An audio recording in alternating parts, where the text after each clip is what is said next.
Hey everyone, Paul here. There was a document written almost 12 years ago now called the Rules of Tone, which will never see the light of day, but we're starting to reveal some of the results that that document has provided our company. And basically the way the 21 Rules of Tone works is if you follow every rule, the guitar's magic at the end. That was the idea of the document. So with nut materials, if you exaggerate nut materials, if you made the nut out of silicone rubber, pretty much everybody will agree the guitar wouldn't sound as good. Right? So the nut has some impact on the tone, actually a lot of impact. So I figured I would take 4 nut materials and let you hear the difference. All right. So here's one nut material. Now I'm not going to say whether these are PRS nuts or other companies' nuts or whatever, but you can hear. Listen. Here's a piece of bone.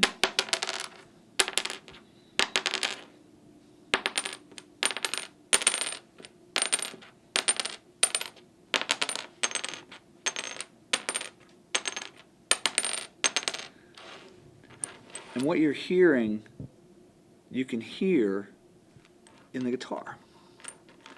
And what's fascinating about the bone,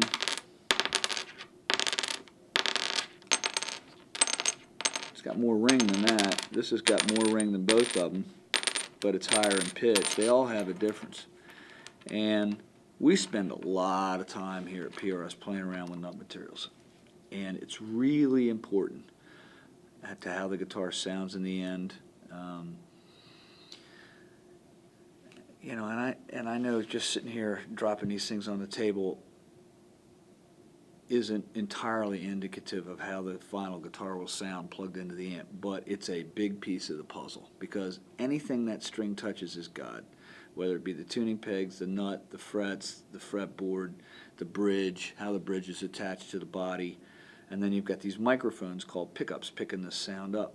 And I've said a million times, no matter what microphone you put on Barbra Streisand, she's not going to sound like Paul Rodgers. It isn't going to happen. So you've got to get the acoustic sound of the guitar right.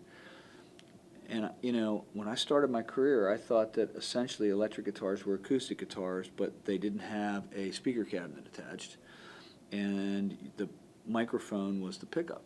And at that time, my customers didn't really argue with it. They thought it was encouraging because they were enjoying the guitars, but I'm not sure that was an industry view. Now, more and more and more, I run into rock stars that say if they sit down and play the guitar without an amp and it sounds really good, they know it's going to sound good plugged in. That I'm hearing more and more and more, and this is a piece of the puzzle. So,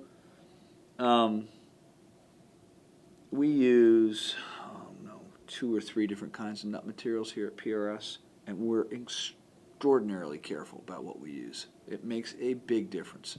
You don't want the nuts to wear out over time. You don't want the guitars to sound dead. You don't want the tremolos to stick when you're using the arm. There's a lot of variables that are very important, and we're still experimenting with nut materials, but pretty much we're happy with what we're using at this point. You can make a magic sounding guitar with the stuff we're using, and I just wanted to show you this difference. Makes a difference. Now, when you glue it on the guitar, some of that low-end deadness and some of that high-end ping goes away because the glue is holding on to the nut. But it still, in the end, is a piece of the musical instrument, and it makes a difference in how the guitar sounds.